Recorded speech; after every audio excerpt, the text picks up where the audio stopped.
అందరికీ మరణాత. హెబ్రీలకు రాసినటువంటి పత్రిక 1వ అధ్యాయము 9వ వచనములో నిన్ను హెచ్చించినట్లుగా ఆనంద తైలముతో అభిషేకించెను.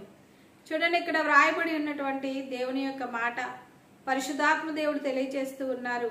నీ తోటి వారి కంటే నీవు హెచ్చింపబడినట్లుగా ఆనంద తైలముతో నిన్ను అభిషేకించి ఉన్నాను.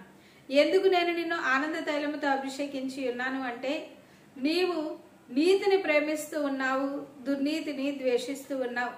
దేవుని పిల్లలారా, మనం ఎప్పుడైతే యేసుక్రీస్తు ప్రభుల వారిని సొంత రక్షకునిగా అంగీకరించి స్వీకరించి దేవుని యందు భయభక్తులతో ఉండి ఏది దుర్నీతి అని మనకు తెలియబడుతూ ఉన్నదో దానిని మనము ద్వేషించుచు, నీతిని ప్రేమించుచు, నీతి కొరకు హింసింపబడడానికైనా అంగీకరింపబడుతూ ఇష్టపడుతూ ఎన్నో శ్రమలు అవమానములతో మన ముందుకు సాగిపోతూ ఉన్నప్పుడు ప్రభు సెలవిస్తూ ఉన్నారు, నీవు నీతిని ప్రేమిస్తూ ఉన్నావు, దుర్నీతిని ద్వేషిస్తూ ఉన్నావు కనుక నీ తోటి వారందరికంటే నేను నిన్ను ఎక్కువగా హెచ్చిస్తాను, నేను నిన్ను ఆనంద తైలముతో అభిషేకిస్తానని ప్రభు తెలియజేస్తూ ఉన్నారు.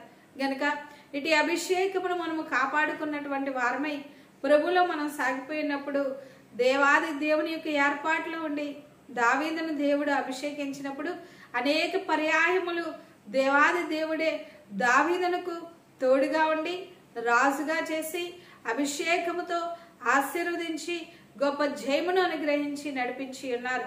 ఆయన పిల్లలమైనటువంటి మనలను ప్రభు విడిచిపెట్టేవారు కాదు, మరిచిపోయేటువంటి వారు కాదు.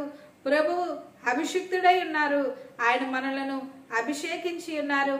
ఇటు రక్షణను ఇటు అభిషేకమును మనము కాపాడుకుంటూ ఆయనతో సాగిపోదాం, రాకడకు సిద్ధపడదాం. అట్టి ధన్యత ప్రభు మనలను అనుగ్రహించును గాక.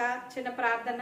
పరిశుద్ధుడమైన తండ్రి, మీరిచ్చేటువంటి అభిషేకమును కాపాడుకుంటూ నీ తోటి వారందరికంటే నిన్ను హెచ్చించినట్లుగా నేను నిన్ను ఆనంద తైలముతో అభిషేకించి ఉన్నానని తెలియజేసినటువంటి మా తండ్రి ప్రభువా, మీ పిల్లలైనటువంటి వారు నైనా తండ్రి ఏ విషయంలోనూ కృంగిపోకుండా నిరాశపడకుండా వారితోటి వారందరిలో కూడా హెచ్చింపు కలిగి ప్రభా మీరిచ్చేటువంటి దీవెనలతో ఆశీర్వాదములతో సాగిపోతూ ప్రభా మీరిచ్చినటువంటి అభిషేకమును కాపాడుకుంటూ మీ మహిమ రాకడ కొరకు సిద్ధపడగలిగిన ధన్యత దయచేయమని యేసయ్య పరిశుద్ధ నామములో వేడుకుంటూ ఉన్నాము పరమ తండ్రి. ఆమేన్. అందరికీ మరణాత. God bless you. దివ్య దేవుడు మిమ్మును దీవించును గాక.